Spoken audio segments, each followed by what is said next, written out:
ورحمة الله تعالى وبركاته.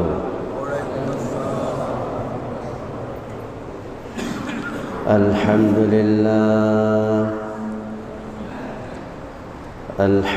لله نحمده ونستعينه ونستغفره ونعوذ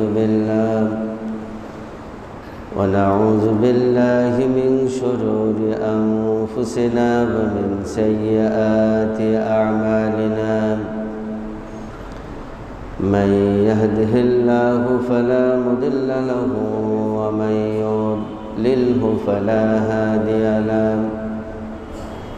ونشهد أن لا إله إلا الله وحده لا شريك له.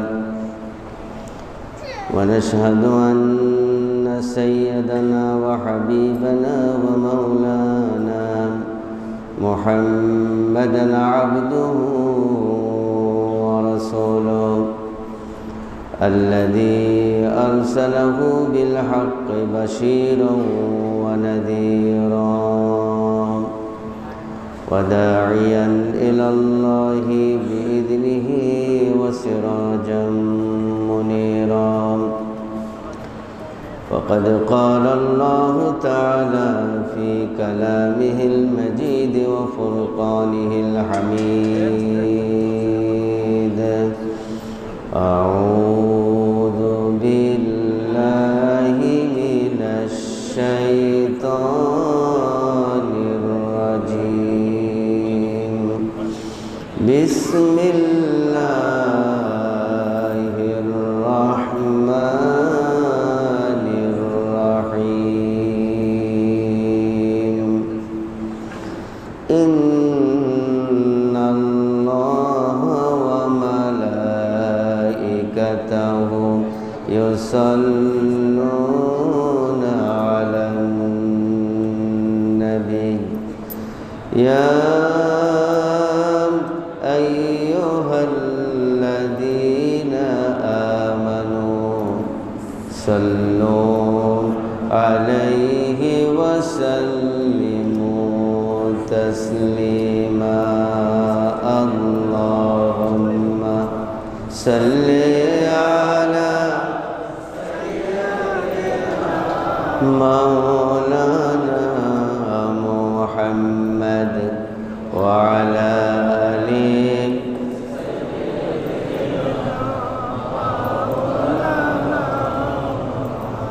নবীকে মহব্বত করে ভালোবেসে প্রাণকে উজাড় করে সবাই বলি একসাথে আল্লাহুম্মা সাল্লি আলা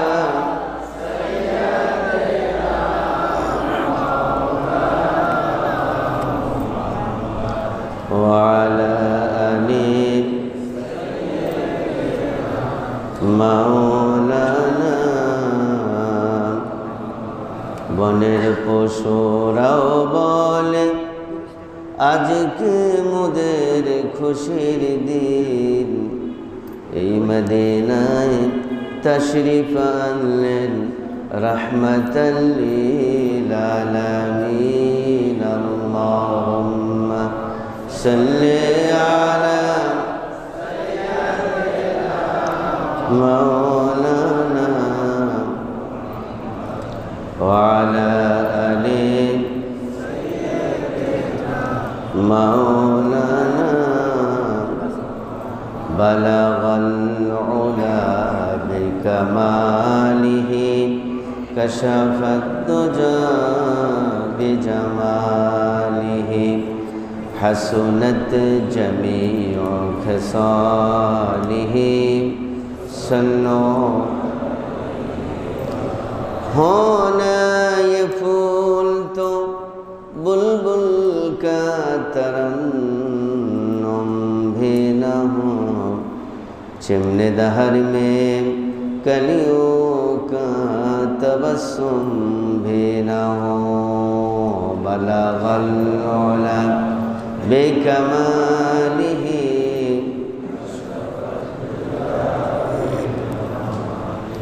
हसनत जमीउ खसालिही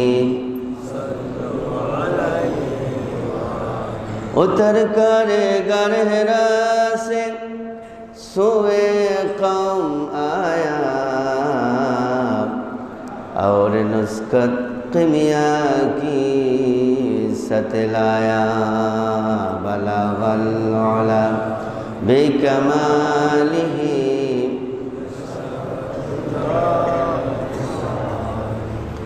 हसनत जमीउ खसालिही। मुअज़्ज़ज़ मोहतरम हज़रत उलमा इकराम मुरब्बियान निज़ाम সত্যের সেনানী যুবক ভাইয়েরা মাসুম ভাইয়েরা আমরা মহান আল্লাহ তাআলার দরবারে শুকরগুজার হচ্ছি যে আল্লাহ সুবহানাহু ওয়া তাআলা আমাদেরকে আশরাফুল মাখলুকাত হিসেবে মানুষ বানিয়েছেন, মোমেন বানিয়েছেন, মুত্তাকিন বানিয়েছেন। বিশেষ করে পবিত্র জুমাবারে জুমার নামাজ আদায়ের পূর্বে অনেক মুসলমান মোমেন থেকে বাছাই করে অনেক মুসলমান মোমেনের আগেই তারই পৃথিবীর শ্রেষ্ঠ জায়গায় তারই ঘরে নিয়ে এসেছেন ঈমানকে মজবুত করার জন্য, তাকওয়াকে মজবুত করার জন্য। যেই মুনিব এই খোশ নসিব করে দিলেন সেই মুনিবের দরবারে নিজের আমিত্বকে বর্জন করে কণ্ঠকে বুলন্দ করে তারই শেখানো ভাষা দিয়ে সকলে একসাথে পড়ছি আলহামদুলিল্লাহ রব্বানা লাকাল হামদ হামদান কাসীরান তয়্যিবান মুবারাকান ফি ইয়া রাব্বি লাকাল হামদু কামা ইয়ানবাগি লিজালালি ওয়াজহিকা ওয়া আযীমি সুলতানিকা। সম্মানিত ভাইয়েরা, আমরা অবস্থান করছি শাওয়াল মাসের প্রথম জুমাতে। আমরা দীর্ঘ একটি মাস সিয়াম সাধনা করলাম। শুধুমাত্র সিয়াম সাধনা নয়, কোরআন তেলাওয়াত, জিকির আজকার, সলাতুত তারাবি, কিয়ামুল লাইল, অনেক আমল আমরা করেছি। তো আমরা আমলগুলো করেছি, এটা কি আমাদের ক্রেডিট? কার ক্রেডিট? সবাই বলেন কার? ভাইরা আমার, সে আল্লাহ তাআলাই তৌফিক দিয়েছেন বলে আমরা পেরেছি। আল্লাহ যদি তৌফিক না দিত তাহলে পারতাম না। তিনি আমাদের তৌফিক দিয়েছেন, আমরা একটি মাস সিয়াম সাধনা করেছি। কত মানুষ এলোমেলো ছিল, পর্দা টাঙ্গিয়ে খেয়েছে, আমরা দেখেছি। তাদের চোখের সামনে ওয়াজ করেছি, কিন্তু তাদের দিল গলল না, তাদের মনে ধরল না। তারা পশুর মতো খেয়েছে। পশু যেরকম শুধু খায়, আগুন লাগলেও সে শুধু খায়, আগুন থেকে বাঁচবে কি করে সে তা বোঝে না, ঠিক কিনা? এই মানুষগুলো সেরকমই মনে হয়। উলাইকা কালানাম বাল হুম আদল। আল্লাহ তাআলা বলছেন এরা হলো চতুষ্পদ জানোয়ার। আল্লাহ তাআলা এরপরে আরো বাড়িয়ে বললেন বাল হুম আদল। একটা সিগাল কুকুরের একটা নিয়ম থাকে, কিছু ডিসিপ্লিন থাকে, আকল থাকে কিছু, কিন্তু এদের কোনো আকল নেই। এদের অন্তর আছে কিন্তু বোঝে না, চোখ আছে দেখে না, কান আছে শোনে না, শোনে দেখে বোঝে সব উল্টা পাল্টাটা, ভালো কিছু বুঝতে চায় না। ওয়ালাকাদ যারানা লিজাহান্নামা কাসীরাম মিনাল জিন্নি ওয়াল ইনস লাহুম কুলুবুন লা ইয়াফকাহুনা বিহা ওয়া লাহুম আ'য়ুনুন লা ইউবসিরুনা বিহা ওয়া লাহুম আযানুন লা ইয়াসমাউনা বিহা উলাইকা কাল আনআম বাল হুম আদাল। আল্লাহ তাআলাই বলছেন, মানুষ এবং জিনের মধ্য থেকে কিছু মানব এবং জিন আছে, এদের অন্তর আছে, অন্তর দিয়ে বোঝে না, চোখ আছে দেখে না, কান আছে শোনে না, এরাই হলো সেই মানুষ নামে অমানুষ। ঠিক কিনা? আমাদের কলিজা ফেটে গেছে যখন তারা পর্দা দিয়ে খেয়েছে। আল্লাহ কি দেখে নাই? দেখেছে কি না? সন্দেহ আছে আপনাদের? আসতে বললেন কেন? দেখেছে কি না ভাইরা আমার? তো আমরা একটি মাস সিয়াম সাধনা করছি, এত কষ্ট করলাম, আমল করলাম, এখন বাকি 11 মাস ঘুমাবো নাকি? কি করব বলেন? একটি মাস যেরকম চেষ্টা করলাম, এই বাকি 11 মাস তাই করতে হবে। ঠিক কিনা?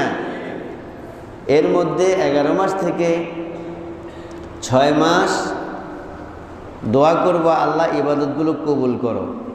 বাকি 5 মাস দোয়া করব, আল্লাহ আমাকে আবার মাহে রমজান পর্যন্ত হায়াত দারাজ করো। সুবহানাল্লাহ বলেন। ভাইরা আমার, আমরা তো এই মাহে রমজান আমাদেরকে কি শিক্ষা দেয় এবং কি গিফট দিল, কি হাদিয়া দিল, সে কথাই নিয়ে আজকে আমরা বলার চেষ্টা করব। বিমাশিয়াতিল্লাহ বিইজনিল্লাহ, বলি আলহামদুলিল্লাহ। ভাইরা আমার, এই মাহে রমজান আমাদেরকে কি কি গিফট দিল, সেই গিফটগুলো হলো সংক্ষেপভাবে: 1 নম্বরে সিয়াম দিল, 2 নম্বরে কিয়াম, 3 নম্বরে কোরআন, 4 নম্বরে তাকওয়া, 5 নম্বরে সাদাকা। এগুলো মাহে রমজান আমাদেরকে শিখিয়েছে না শেখান নাই? শিখিয়েছে। তো সিয়াম 1 নম্বর হলো সিয়াম। পবিত্র মাহে রমজানে সিয়াম সাধনা করেছি। এই পবিত্র মাহে রমজানের পরে কি আর কোনো সিয়াম আছে? ফরজ না থাকলেও আমাদের নবীজি সিয়াম পালন করছে নাকি করে নাই? নবীজি প্রত্যেক মাসের, আরবি মাসের 13, 14, 15 সিয়াম রেখেছেন। সুবহানাল্লাহ। প্রত্যেক সোমবার এবং বৃহস্পতিবার তিনি সিয়াম পালন করেছেন। তো সুতরাং আমরা প্রত্যেক মাসে, প্রত্যেক সপ্তাহে 2 দিন, কয় দিন? কথা বলেন। 2 দিন, সোমবার বৃহস্পতিবার। আর প্রত্যেক মাসে 13, 14, 15, 4 দুগুণে 8 আর 3 দিন, কয়দিন হলো? 11 দিন নবীজি সিয়াম পালন করেছেন। আমরা যদি নবীর উম্মত হই তাহলে আমরাও পালন করব। সুবহানাল্লাহ বলেন। আমার ভাইয়েরা, আমরা শুধু মুখে মুখে নবী মুহাম্মদুর রাসূলুল্লাহ সাল্লাল্লাহু আলাইহি ওয়াসাল্লামকে উম্মত দাবি করলে চলবে না। নবীজি প্রত্যেক মাসে 3 দিন সিয়াম পালন করেছেন, 13, 14, 15, এবং নবীজি প্রত্যেক সপ্তাহে 2 দিন সিয়াম পালন করেছেন, সোমবার আর বৃহস্পতিবার। সুতরাং আমরা যদি নবীর উম্মত হই অবশ্যই আমরা সপ্তাহে 2 দিন, বৃহস্পতি, সোম, এবং মাসের মধ্যে 3 দিন, মোট 11 দিন সিয়াম পালন করব। ঠিক কিনা আমার ভাইয়েরা? এই সিয়াম অনেক সওয়াব। আল্লাহ রাব্বুল আলামিন বলেছেন, আস-সাওমু লি ওয়া আনা আজজি বিহি। এই বান্দা সারাদিন না খেয়ে একমাত্র আমার খুশির জন্য। কার খুশির জন্য? সমাজের লোকের, ঘরের স্ত্রীর, সন্তানের খুশির জন্য সিয়াম পালন করে নাকি? না না, যদি তাই হতো তাহলে গোপনে গোপনে খেয়ে ফেলতো। সবাই যখন আড়ালে থাকতো গোপনে গোপনে খেয়ে ফেলতো। ঠিক কিনা? কিন্তু একমাত্র আল্লাহর জন্য, এই জন্য গোপনে গোপনে খায় না। আমার মনে আছে ছোটকালে গরমকালে সিয়াম পালন করতেছি, রোজা রেখেছি, কিন্তু এত পিপাসা লেগেছে, কলিজা বের হয়ে যাচ্ছে, আর পারতেছি না। তখন আমি চিন্তা করলাম পুকুরে গোসল করব। গোসল করার সময় যখন ডুব দেব একটু পানি খেয়ে নেব, জীবনটা বাঁচাবো। কিন্তু যখন ডুব দিয়ে পানি খেতে গিয়েছিলাম আমার বিবেক বলছে কেউ দেখে না, মা দেখে না, বাবা দেখে না, ভাই দেখে না, বোন দেখে না, কিন্তু কে দেখেন? আল্লাহ তাআলা দেখতেছেন আমার ব্রেনের মধ্যে যখন আসলো, আমি পানি না খেয়ে পুকুর থেকে উঠে গেলাম। সুবহানাল্লাহ। এইভাবে করে কার জন্য সিয়াম পালন করলাম? আল্লাহর জন্য। এই জন্য আল্লাহ তাআলা বলেছেন অন্যান্য আমলগুলোর পুরস্কার আছে 10% থেকে 700%, কিন্তু রোজা আমার জন্য বান্দা রাখলো, আমি রব্বুল আলামিন নিজেই বান্দার পুরস্কার হয়ে গেলাম। ওয়াসাউমুলি, আল্লাহ বলছেন একবার যে আমি নিজ হাতে দেব, আবার অন্য রওয়ায়াতে এসেছে উজে যাবি, আমি আল্লাহ নিজেই পুরস্কার। সুবহানাল্লাহ। ভাইরা আমার, এইভাবে করে আল্লাহ তাআলা এই সওমের প্রতিদান দেন। সুতরাং আমরা যারা সিয়াম পালন করব, আমরা অবশ্যই পুরস্কার কার কাছে পাবো? আল্লাহ তাআলার কাছে আমরা পুরস্কার পাব। এই জন্য প্রত্যেক মাসে আমরা 11টি সওম পালন করার চেষ্টা করব, যা নবীজি করেছেন। আমার ভাইয়েরা, দ্বিতীয় নাম্বার হলো কিয়াম। কিয়াম আল্লাহ তাআলা মানে হলো নামাজ। নামাজ সুন্নত না নফল? বলেন। 5 ওয়াক্ত নামাজ কি সুন্নত না নফল? ফরজ। এই ফরজ নামাজ যেই ব্যক্তি পড়বে না, সে তো মুসলমানিত্ব থাকে না, তার মুসলমান দাবি করার কোনো অধিকার নাই। কারণ নবীজি বলেছেন মান তারাকা সালাতান মুতাআম্মিদান ফাকাদ কাফার। নবীজি বললেন যেই ব্যক্তি ইচ্ছে করে নামাজ ছেড়ে দিল, এই ব্যক্তি কাফের হয়ে গেল। নাউযুবিল্লাহ।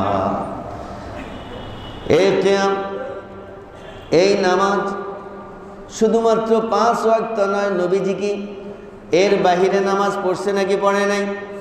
অবশ্যই পড়েছেন। তাহাজ্জুদ, সালাতুত তাহাজ্জুদ পড়েছেন। নবীজি এত বেশি নামাজ পড়তেন, এত বেশি নামাজ পড়তেন, নবীজির দোনো পা মোবারক ফুলিয়া যাইত। সুবহানাল্লাহ বলেন। আমরা সেই নবীর উম্মত। সুতরাং শুধুমাত্র 5 ওয়াক্ত নামাজ নয়, আমরা অবশ্যই তাহাজ্জুদ নামাজ পড়ব, এবং এত বেশি নামাজ পড়ব যাতে আল্লাহ এবং রসুল খুশি হয়ে যায়। ঠিক কিনা আমার ভাইয়েরা? এই নামাজ আমাদেরকে শিক্ষা দেয়, ফাহিশা কাজ দূরে রাখে। আল্লাহ তাআলা বললেন ইন্নাস সালাতা তানহা আনিল ফাহশাই ওয়াল মুনকার। আল্লাহ তাআলা বলে দিলেন, ওরে বান্দা, নামাজ পড়ো, নামাজ পড়ো, নামাজ কায়েম করো। যে যদি তুমি নামাজ কায়েম করতে পারো, অবশ্যই অবশ্যই আমি রব্বুল আলামিন তোমাকে অবশ্যই পুরস্কার দিয়ে দেব। সুবহানাল্লাহ। আর তুমি যদি নামাজ পড়ো, তাহলে তোমার দ্বারা কখনো খারাপ কাজ হবে না। ঠিক কিনা? ইন্নাস সালাতা তানহা আনিল ফাহশাই ওয়াল মুনকার বলেছেন কে? আরো জোরে বলেন কে? নামাজ মানুষকে অশ্লীল কাজ থেকে বিরত রাখে। পৃথিবীর কোনো কিছুই অশ্লীল কাজ থেকে বিরত রাখতে পারে? কে রাখে? কে রাখে? নামাজ। এই নামাজ দিয়েছেন, নামাজ পড়লেই অশ্লীল কাজ থেকে বিরত রাখবেন কে? আরো জোরে বলেন কে? আল্লাহ তাআলা বিরত রাখবেন, অশ্লীল কাজ হবে না। অন্য জায়গায় আল্লাহ তাআলা বললেন وقال الله إني معكم لئن أقمتم الصلاة وآتيتم الزكاة। আল্লাহ তাআলা কোরআনুল কারীমে বললেন, ও আমার বান্দা বান্দিরা, যদি তোমরা নামাজ কায়েম করো, তাহলে আমি রব্বুল আলামিন তোমাদের সাথে আছি। সুবহানাল্লাহ বলবেন না? নামাজ পড়লে সাথে থাকেন কে? আরশের মালিক, কুল কায়নাতের মালিক, সে আল্লাহ তাআলা আমাদের সাথে থাকবে কখন? যখন আমরা নামাজ কায়েম করব। নামাজ কায়েমের কথা বলেছেন আল্লাহ তাআলা কোরআনুল কারীমে। নামাজ কায়েমের কথা বলছেন না পড়ার কথা বলছেন? কায়েম। সুতরাং এই নামাজ একা একা কায়েম হবে? সবাই মিলে কায়েম করতে হবে। কি করতে হবে বলেন? কোরআনুল কারীমে আপনি যে যত জায়গায় দেখবেন আকিমুস সালাত, আকিমুস সালাত, ইউকিমুনাস সালাত, আল্লাহ রাব্বুল আলামিন সব জায়গায় বলে দিলেন বান্দারে নামাজ কায়েম করো। ব্যক্তিগত জীবনে, পারিবারিক জীবনে, সামাজিক জীবনে, রাষ্ট্রীয় জীবনে নামাজ কায়েম করো। যেমনিভাবে নবীজি নামাজ কায়েম করেছেন আমাদেরকেও ঠিক সেইভাবে নামাজ কায়েম করতে হবে, ঠিক কিনা? এই জন্য আমাদেরকে অবশ্যই নামাজ কায়েমের জন্য চেষ্টা করতে হবে। আগে ব্যক্তিগত জীবনে নামাজ যদি কায়েম না হয় সমাজ ভালো থাকবে না, কারণ আল্লাহ তাআলা বলে দিয়েছেন কুম আনফুসাকুম ওয়া আহলিকুম নারা। ও আমার বান্দা তুমি বাঁচো, ও আমার বান্দি তুমি বাঁচো, নামাজ পড়ো, নামাজ কায়েম করো, তাহলেই তুমি জাহান্নাম থেকে বাঁচতে পারবে। যখন তুমি জাহান্নাম থেকে বেঁচে যাবে তোমার দায়িত্ব হলো তোমার পরিবার, তোমার সমাজ, তোমার রাষ্ট্রে নামাজ কায়েম করা, ঠিক কিনা? এই জন্য সবার দায়িত্ব না, শুধু খতিব সাহেবের দায়িত্ব না, ইমাম সাহেবের দায়িত্ব না, মুয়াজ্জিনের, সবার দায়িত্ব। কু আনফুসাকুম ওয়া আহলিকুম নারা। আল্লাহ তাআলা প্রত্যেকটি পার্সনকে বলেছেন তুমি নামাজ কায়েম করো, তুমি বাঁচো এবং তোমার আহলকেও বাঁচাও। সুতরাং এখানে নামাজ পড়লে হবে না, নামাজ কি করতে হবে? কায়েম, নামাজ কায়েম। এই জন্য নামাজ যখন আপনি কায়েম করবেন তাহলে আপনাকে চেষ্টা করতে হবে সব দিক থেকে। রাসূল কারীম সাল্লাল্লাহু আলাইহি সাল্লাম যেভাবে চেষ্টা করেছেন আমাদেরকেও ঠিক সেইভাবে চেষ্টা করতে হবে। এখন নামাজ পড়লে কেউ কি মারে? কথা বলেন, মারে না। কিন্তু নবীজির সময়ে নামাজ পড়লে মারছে নাকি মারে নাই? অনেক মারছে। আমার নবী যখন সিজদা দিয়েছেন উটের পচা নাড়ি বুড়ি তার ঘাড়ে চাপিয়ে দিয়েছেন কিনা? উটের পচা নাড়ি বুড়ি চাপিয়ে দিল, নবীজির দম বের হয়ে যাচ্ছে, এত বড় উটের পচা নাড়ি বুড়ি। নবীজি তারপরে কি নামাজ ছেড়েছেন? না, আমরণ তিনি নামাজ পড়েছেন। এমনকি নবীজি যখন দুনিয়া থেকে বিদায় নিচ্ছেন, ইন্তেকাল করবেন নবীজি, তখন তিনি হুঁশ হচ্ছেন, বেহুশ হচ্ছেন, কখনো বেহুশ কখনো হুঁশ। মসজিদের নববীতে যেতে পারছেন না। সাহাবীরা কাঁদতে লাগলো, আবু বকর প্রথমে কাঁদতে লাগলো, কাঁদতে কাঁদতে জারে জার হয়ে গেল। নবীজিকে না দেখে আবু বকর ইমাম হয়ে গেলেন, নামাজ কায়েম করতেছেন। নবীজি বেহুশ যখন হলো নবীজি বলছেন ও আয়েশা আমার মাথাটা একটু তুমি উঠায়া ধরো। উঠায়া ধরলো, বললেন জানালার পর্দা সরিয়ে দাও। তিনি তাকালেন, দেখলেন সাহাবা ইকরাম কাঁদতেছেন আর নামাজ কায়েম করতেছেন। নবীজির চোখের কোনা দিয়ে দর দর করে পানি পড়তেছে, সুবহানাল্লাহ। পানি পড়ে নবীজির। আম্মা জান আয়েশা রাদিয়াল্লাহু তাআলা কান্না শুরু করলেন, ও নবী আপনি কাঁদছেন, বিশ্ব নবী আমার সহ্য হচ্ছে না, আপনার কষ্ট হয় আমার সহ্য হয় না।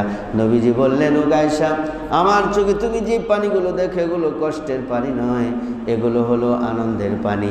আমি যখন তাকালাম আমি দেখতে পেলাম এই নামাজ কায়েম করতে গিয়ে ওহদের ময়দানে আমার দান্দা মোবারক শহীদ হয়ে গেল। এই নামাজ কায়েম করতে গিয়ে আমি তায়েফের ময়দানে রক্তাক্ত হলাম। 3 বার তারা আমাকে বেহুশ করে ফেললো পাথর মারতে মারতে। আমি বুঝতে পারলাম আমি চলে গেল, আমার ইন্তেকাল হয়ে গেল, আমার উম্মতেরা দাঁড়িয়ে দাঁড়িয়ে নামাজ কায়েম করবে, এই জন্য আনন্দে আমার চোখে পানি চলে আসলো।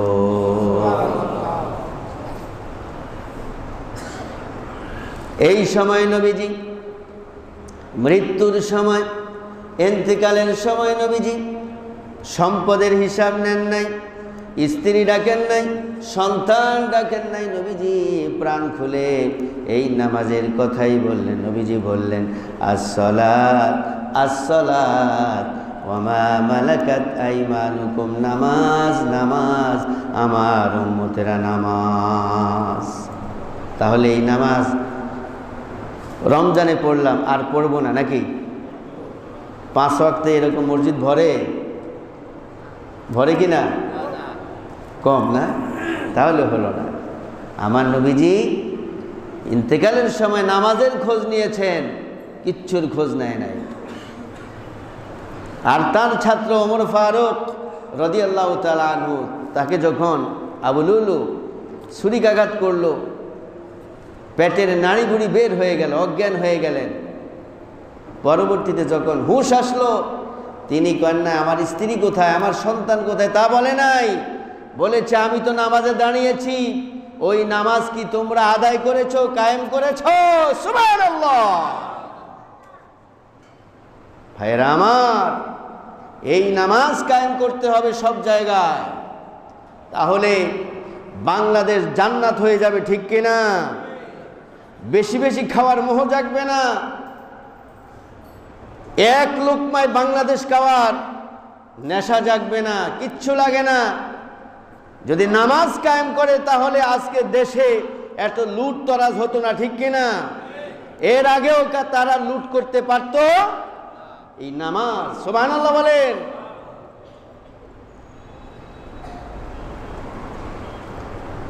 ভাইরা আমার, তাহলে এই নামাজ কায়েম করতে হবে নাকি হবে না? না, আদরের দুলালিকে বলবেন না মা মনি রাগ করবে, ছেলে আমার রাগ করবে, এটা বলবেন না। বলতে হবে আমার ছেলে হলে তোকে 5 ওয়াক্ত নামাজ পড়তে হবে, ঠিক কিনা? নিজে যখন ফজর নামাজে আসবেন, ছেলেটাকে নিয়ে আসবেন। পারবেন তো ইনশাআল্লাহ? না, নিয়ত কেউ কেউ করছে হয়তো এই রমজানে পড়লাম, আল্লাহ যদি হায়াত দারাজ করে সামনের রমজানে পড়ব, তাহলে কি মুসলমানই তো থাকবে? নামাজ কায়েম হবে না।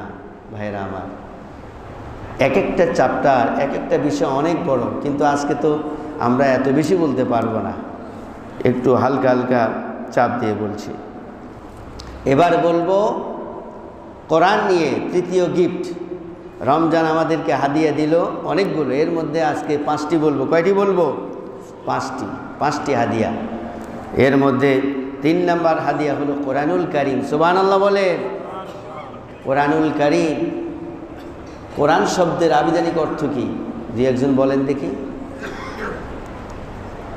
কোরআন শব্দের আবিধানিক অর্থ কি? কোরআন এর আবিধানিক অর্থ হলো অধিক পঠিত। অধিক পঠিত বোঝেন? একটু কথা বলেন। হ্যাঁ, বেশি পড়তে হবে না, বেশি পঠিত। আমি আপনি না পড়লে আমি আপনি মাহরুম হলাম, কিন্তু কোরআন ঠিকই মানুষ পড়ে নাকি পড়ে না? জেনরা পড়ে নাকি পড়ে না? আমি আপনি ঘুমাইলেও আমেরিকাতে তারা কি করে? তারা ঘুমায় না, তারা পড়ে। এমন একটা সেকেন্ড নাই কোরআন পড়া হয় না। সুবহানাল্লাহ বলেন। আমার ভাইয়েরা, কোরআন পড়া হয় না এমন একটা সেকেন্ড পৃথিবীতে অতিবাহিত হয় না। আমরা যখন ঘুমাই তখন আমেরিকাতে তারা জেগে থাকে, সারা আমেরিকায় তখন কোরআনুল কারীম পড়ে। আবার যখন আমেরিকাবাসীরা ঘুমায় তখন আমরা কোরআনুল কারীম পড়তে থাকি। সুবহানাল্লাহ। কোরআন থেকে বেশি পড়া হয়েছে এমন একটা কিতাবের নাম বলেন, আছে নাকি? না না, যত প্রিয় নোবেল হোক, যত প্রিয় বই হোক, 1 বার 2 বার 3 বার 5 বার 6 বার 7 বার 8 বার, এরপরে বলবে না না এইটা আর ভালো লাগে না, ঠিক কিনা? কিন্তু কোরআনুল কারীমের এই যে সূরা ফাতিহা দিন দিন প্রত্যেক দিন আমরা কমপক্ষে 17 বার পড়ি। কতবার পড়ি? কমপক্ষে 17 বার। আর যখন নামাজ পড়ি, নামাজ পড়াই, সূরা ফাতিহা শুরু করে দেই, মনে হয় যেন সূরা ফাতিহা এখন শুরু করলাম। সুবহানাল্লাহ বলেন। আমার ভাইয়েরা, এই কোরআনুল কারীম সূরা, প্রত্যেকটি সূরা, প্রত্যেকটি কোরআনের শব্দ, সেন্টেন্স কার পক্ষ থেকে এসেছে? কোনো সন্দেহ আছে নাকি? না না, সন্দেহ থাকার কথা নয়, কারণ আল্লাহ রাব্বুল আলামিন কোরআনুল কারীমের শুরুর দিকে বলেছেন, আলিফ লাম মিম যালিকাল কিতাবু লা রাইবা ফীহি হুদাল লিল মুত্তাকিন।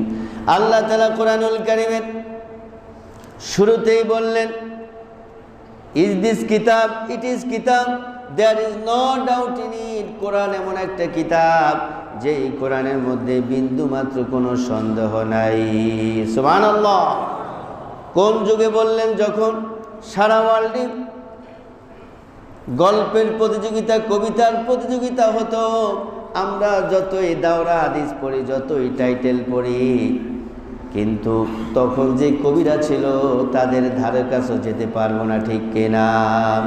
ওই সময় আল্লাহ তাআলা চ্যালেঞ্জ দিলেন, ইন কুনতুম ফি রাইবিম মিম্মা নাযালনা আলা আবদিনা ফাআতু বিসূরাতিন মিন মিসলিহি ওয়াদউ শুহাদাআকুম মিন দুনিল্লাহ ইন কুনতুম সাদিকিন। আল্লাহ তাআলা চ্যালেঞ্জ দিলেন 1450 বছর আগে, যদি তোমরা বলো এই কোরআনের মধ্যে সন্দেহ আছে, যদি বলো মুহাম্মদ সাল্লাল্লাহু আলাইহি সাল্লাম কোরআন বানিয়ে বানিয়ে বলে, তাহলে কোরআনের মতো এত বড় কিতাবের দরকার নাই, ছোট্ট একটা সূরা তাও দরকার নাই, একটা সূরা, ছোট্ট সূরার একটা আয়াতে কারিমা দিয়ে দিলাম, পরবর্তী আয়াত কি হবে তোমরা লিখে দাও। সুবহানাল্লাহ। আবু জেহেল কবিদেরকে প্রশ্ন করলো, ও কবিরা, মুহাম্মদ চ্যালেঞ্জ করেছে, সে বানায়া বানায়া বলে আর বলতেছে, যদি সন্দেহ আছে তাহলে তোমরা অবশ্যই এর বিরুদ্ধে কথা বলো, কোরআনের এর মতো একটা আয়াতে কারিমা তেলাওয়াত করো, একটা আয়াত বানাও। বাইতুল্লাহর সামনে লিখে দিলেন, জালিক ইন্না আতাইনাকাল কাউসার ফাসাল্লি লিরাব্বিকা ওয়ানহার, ইন্না আতাইনাকাল কাউসার, এতটুকু লিখে দিলেন। ও আবু জেহেল, তোমার কবিদেরকে বলো পরবর্তী লাইন কি হবে। সবাই আসলো, শত শত কবি চলে আসলো, এসে যখন ইন্না আতাইনাকাল কাউসারের দিকে তাকায়, ইন্না আতাইনা তাদের ব্রেনকে দখল করে নেয়, ব্রেন অন্ধকার হয়ে যায়, সব ভুলে যায়, তারা নিজের নামটা পর্যন্ত ভুলে যায়। এক এক করে সবার এমন হলো, যিনি নাম্বার 1 তিনি মেজাজ খারাপ হয়ে যাচ্ছে, এত কিছু শিখালাম, ছোট্ট একটা সেন্টেন্স বলি তোরা লিখতে পারোস না। যিনি নাম্বার 1 তিনি তর্জনী গর্জনী দিয়ে আসলো, কলম হাতে নিয়ে যখন তাকালো, ইন্না আতাইনাকাল কাউসার, তিনিও বধির হয়ে গেলেন, ব্রেন কাজ করতেছে না, কাঁপাকাঁপি শুরু হয়ে গেল। লাস্টে তিনি লিখলেন, লাইসা হাযা কালামুল বাশার। সুবহানাল্লাহ। তিনি লিখে দিলেন, ও জগৎবাসী জেনে নাও, এই কোরআন মুহাম্মদ নিজে বানায়া বানায়া বলে না, এইটা আল্লাহর পক্ষ থেকে নাজিলকৃত কিতাব। এই সেই কোরআন, এই সেই কোরআন, এই সেই কোরআন আমাদের মাঝে আছে নাকি নাই? ভাইরা আমার, এই কোরআন যদি আমরা মানতাম তাহলে আমাদের চরিত্র কি এত খারাপ হতো? কথা বলেন। দেশের কোটি কোটি টাকা আমরা কি এতিমের টাকা, মিসকিনের টাকা বিদেশে পাচার করতাম? কথা বলেন না কেন? না, করতাম না। ভাইরা আমার, কোরআন ধরি, নামাজ পড়ি, তাহলে আমাদের চরিত্র ভালো করবেন কে? কোনো সন্দেহ আছে? কথা বলেন না, কোনো সন্দেহ নাই। কোরআন এমন একটা নূর, হৃদয়টাকে নূরে নূরান্বিত করবে। এই নূরের কারণে, নূরান্বিত হওয়ার কারণে অন্তরে কোনো বখিলতা, কৃপণতা, কোনো ছোট লোকই থাকবে না, ঠিক কিনা ভাইয়েরা? আমার ভাইয়েরা, কোরআন কেন আসলো?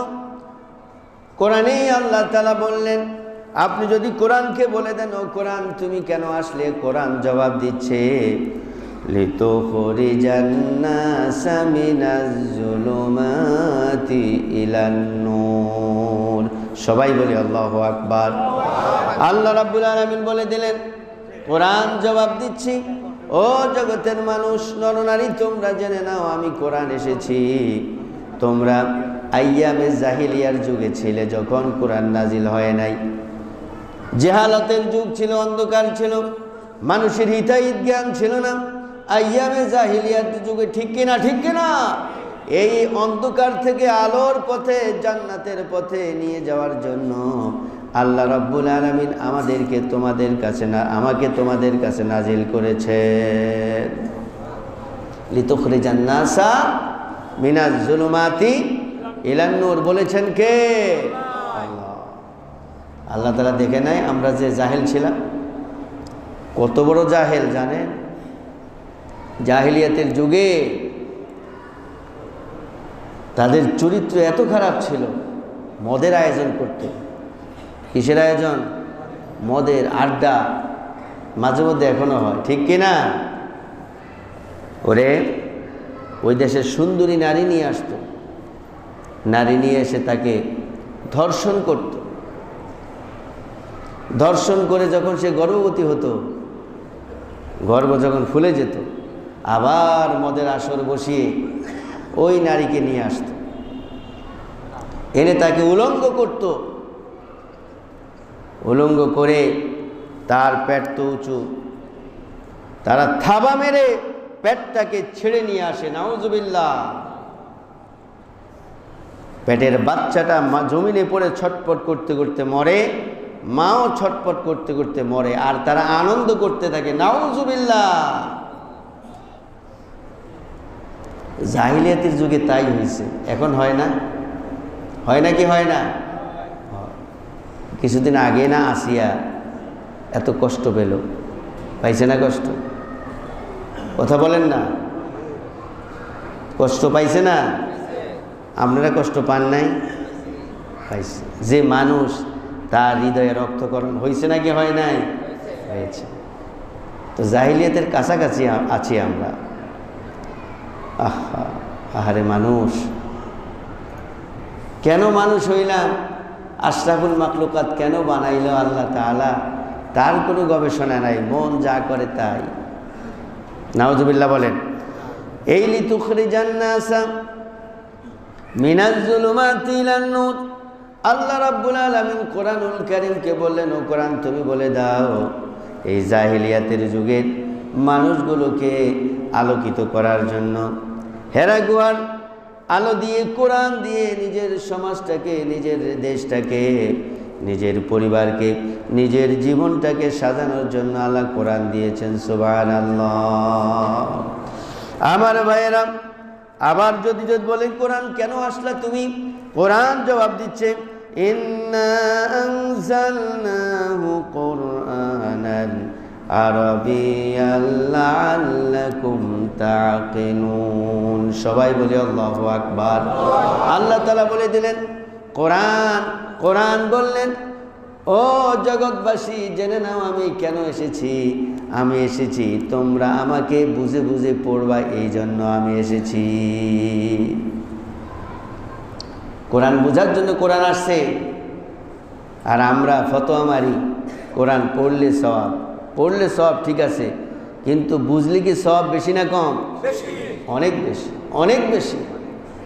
কত বেশি? এটা কম্পিউটার ফেল হয়ে যাবে। সুবহানাল্লাহ।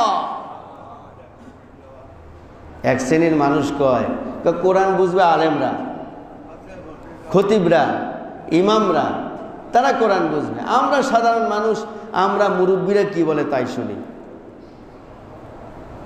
নাউজুবিল্লাহ বলবেন না? নাউজুবিল্লাহ বলে। প্রত্যেকটি মুসলমান কোরআন বুঝতে হবে, ঠিক কিনা? ভাইরা আমার, জীবনে যা করছি ভুল করছি, যা কিছু আপনি জানেন পারেন, যাই হবেন, আপনি যদি কোরআন না বুঝতে চান তাহলে আল্লাহর দরবারে আপনি মাপ পাবেন না। আমি বলে গেলাম। দুনিয়ার এত কিছু বুঝলেন, কি ভাষা? জাপানিজ ভাষা শেখে, চাইনিজ ভাষা শেখে, ইংলিশ ঠুসঠাস শেখে, চিংচুং চাংচংচু কত ভাষা শেখে, কিন্তু কয় যে কোরআন আমাদের মাতৃভাষা না, এটা বোঝার দরকার নাই। তাহলে ইংলিশ আপনার কোন মাদার ল্যাঙ্গুয়েজ, কোন ফাদার ল্যাঙ্গুয়েজ?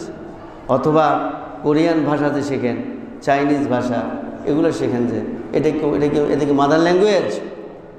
সুতরাং এটা যখন পেরেছেন, আরবীয় ভাষাও, আল আরবিয়াত লুগাতুল আরাবিয়া হিয়া লুগাতুল্লাহ। আরবি ভাষা কার ভাষা? আল্লাহর ভাষা। লুগাতুল নবী, লুগাতুল কবর, লুগাতুল হাসর, লুগাতুল মিজান, লুগাতুল ফুলসিরাত। আল্লাহর ভাষা, নবীর ভাষা, কবরের ভাষা। সুবহানাল্লাহ। কবরে পিঠ দেয়া লাগবে নাকি লাগবে না বলেন? তো সেখানে তো আপনি হুয়ারিও বলবে, হ্যাঁ বলবে, কি বলবে? মানান্তা, তুমি কে? ওই ভাষা না শিখতে পারলে তার কোনো উপায় নাই। ভাইয়েরা আমার, এই জন্য কোরআনকে মহব্বত করতে হবে, কোরআনকে শিখতে হবে। আমার ভাইয়েরা, কোরআনকে বুঝতে হবে। 1 ঘন্টা যদি আপনি কোরআন পড়েন, সারা রাত নফল ইবাদত করলে, তাহাজ্জুদ নামাজ পড়লে যেই সওয়াব, সেই সওয়াব দিবেন কে? আসতে কইলেন কেন? সেই সওয়াব দিবেন কে? আল্লাহ তাআলা দিবেন। সুতরাং কোরআন বুঝার জিনিস। কোরআন কি? ডুলে ডুলে পড়লে সওয়াব। অনেকেই বলে, হুজুর কোরআন খতম দিছে আমার পুত্রবধূ, আমার বউ দিছে 2 খতম, 3 খতম, 5 খতম, আমার নাতিও দিছে খতম, আর আমি তো এমনি এমনি খতম। ঠিক কিনা? আপনি যতই খতম করেন দেন, কোরআন হলে বুঝতে হবে। সাহাবা ইকরাম কোরআন 1 আয়াত বুঝেছেন, 1 আয়াত আমল করে তারপরে আরেক আয়াতে গেছেন। সুবহানাল্লাহ বলেন। ভাইরা আমার, এইভাবে কোরআন বুঝতে হবে। অনেকেই আছেন দাড়ি পাকা, কবরে যাবেন কিছুদিন পর, ভুল করছি, কিন্তু আর ভুল করা যাবে না। কারণ কোরআন নিজেই বলছে, আমি নাজিল হয়েছি লাআল্লাকুম তাকিলুন, আমাকে বোঝার জন্য আল্লাহ তাআলা নাজিল করছে। ভাইরা আমার, তারপরে হলো কোরআন আল্লাহ তাআলা দিয়েছেন লিইয়ুযহিরাহু আলাদ-দীনি কুল্লিহি। আল্লাহ তাআলা বললেন, কোরআন আমি দিয়েছি পৃথিবীর সব কিছু থেকে কোরআন দিয়ে বিজয় করার জন্য। সুবহানাল্লাহ। দুনিয়ার সব কিছু। অন্য জায়গায় আল্লাহ তাআলা বললেন, লিতাহকুমা বাইনান নাসি বিমা আরাকাল্লাহ ওয়া লা তাকুন লিল খাইনিনা খাসিমা ওয়াহকুম বিমা ওমান লাম ইয়াহকুম বিমা আনজালাল্লাহু ফাউলাইকা হুমুল কাফিরুন। আল্লাহ তাআলা বললেন, যারা কোরআন দিয়ে বিচার করে না। কোরআন এসেছে কোরআন দিয়ে বিচার করার জন্য। কি দিয়ে বিচার করার জন্য? সুপ্রিম কোর্ট, হাই কোর্ট, জজ court, chairman court, MP court, মন্ত্রী কোর্ট, সব কোর্টে বিচার হবে কি দিয়ে? কোরআন দিয়ে। আল্লাহ তাআলা বললেন, ওয়ালা ওয়ামান লাম ইয়াহকুম বিমা আনজালাল্লাহু ফাউলাইকা হুমুল কাফিরুন। আল্লাহ তাআলা বলে দিলেন, যারা কোরআন দিয়ে বিচার করবে না তারা কাফের হয়ে গেল। নাউযুবিল্লাহ। তাহলে কোরআন কেন আসছে? বিচার। কোরআন দিয়ে বিচার। কোরআন কেন এসেছে? আমি সবাইকে প্রশ্ন করছি, কোরআন আল্লাহ কেন দিলেন? কোরআন দিয়ে বিচার কার্য পরিচালনা করার জন্য। কোরআন দিয়ে যদি বিচার হতো তাহলে আসিয়ার কি এই দশা হতো? আমি আমার জুমা মসজিদে বলছি, ওই ধর্ষকদেরকে যদি ওপেন সব জায়গায় মিডিয়া দেখানো, মিডিয়া সবগুলো দেখিয়ে যদি তাকে কষ্ট দেয়া হয়, ফাঁসি দেয়া হয়, অথবা সঙ্গে সার করা হয়, পাথর মেরে উড়িয়ে দেয়া হয়, তাহলে কোনো ধর্ষক তার এই সাহস হবে না ধর্ষণ করা। ঠিক কিনা?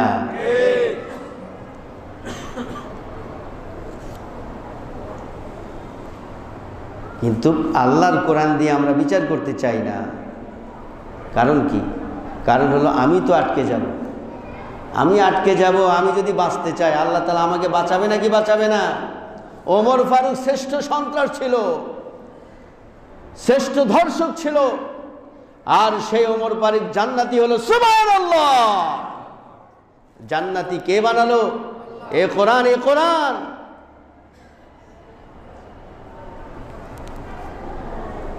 ওমর ফারুক আইয়ামে জাহিলিয়াতের যুগে এত খারাপ ছিলেন। ইসলাম ধর্ম গ্রহণের পর একদিন তিনি সন্ধ্যায় যাচ্ছেন, সামনে একজন মহিলা, চিপা সরু রাস্তা, ওই মহিলা ওমরকে দেখে কাঁদতে লাগলেন, হায় রে, আমার যদি সর্বনাশ হয়ে যাবে, আমার ইজ্জত বুঝি শেষ। কাছে এসে ওমর ফারুক বললেন, মা তুমি কাঁদো কেন? ওই মহিলা তো তাকালেন, কেউ ওমর ফারুক নাকি, আমাকে মা ডাকলো কেন? বললেন, ও মা, আমি ওমর ফারুক, তবে আমি জাহিলিয়ার যুগের ওমর নয়, আমি এখন ভালো ইসলামের ওমর। সুবহানাল্লাহ। মা, আপনি কোনো ভয় পাবেন না, আমি ইজ্জত নষ্ট করতাম আগে, এখন ইজ্জত হেফাজত করি নারীদের। আপনি যদি অনুমতি দেন, আমি আপনাকে আমান হাসানে বাসায় পৌঁছে দেব। সুবহানাল্লাহ। আর যখন আমি থাকব, আপনার পাশে কেউ সাহস করবে না। ওই মা দোয়া করলেন। সুতরাং যারা আজকে চরিত্র নষ্ট আছে, এরা যদি কোরআন মানে, কোরআন দিয়ে বিচার কার্য পরিচালনা করে, তাহলে আল্লাহ তাআলা রহমত করবে না কি করবে না? অবশ্যই করবে ভাইরা আমার। এবং কোরআন এসেছে ওয়াতাসিমু বিহাবলিল্লাহি জামিআ, কোরআন এসে সারা বিশ্বের মুসলমানদেরকে এক বানানোর জন্য। সুবহানাল্লাহ। কিসের জন্য আসলো? এক বানানোর জন্য। কিসের জন্য? এক। কিন্তু এখন তো আমরা টুপি একটু লম্বা, একটু উঁচু, একটু নিচু, আলাদা আলাদা করে না, এগুলো আলাদা করা যাবে না। কোরআন আসছে সবাইকে এক প্ল্যাটফর্মে নিয়ে আসার জন্য, ঠিক কিনা ভাইরা আমার? সুতরাং টাইম ওভার হয়ে যাচ্ছে, আমি আর বাড়তে পারছি না। আসলে আমার পরিচয় দেই নাই, আমি এম মনির হোসেন খন্দকার। আমি বাংলাদেশ টেলিভিশনে কোরআন পাঠ করি, তাফসির করি, এবং আমি সাগুপ্তা কেন্দ্রীয় মসজিদে খতিব নিয়মিত। আজকে 6 বছর সেখানে আছি। আমি আসছি আপনাদের অনুরোধে। আলহামদুলিল্লাহ, সবাই দোয়া করবেন, আমিও দোয়া করব আপনাদের জন্য। আর যদি কখনো দেখা হয়, তখনও কিছু কথা বলবো। আজকের সময় প্রায় 3 মিনিট ওভার হয়ে গেছে, তো আজকের জন্য আমরা শেষ করছি। ওয়া আখির দাওয়ানা আনিল হামদুলিল্লাহি রাব্বিল আলামিন। আসসালামু আলাইকুম ওয়া রাহমাতুল্লাহি তাআলা ওয়া বারাকাতুহু।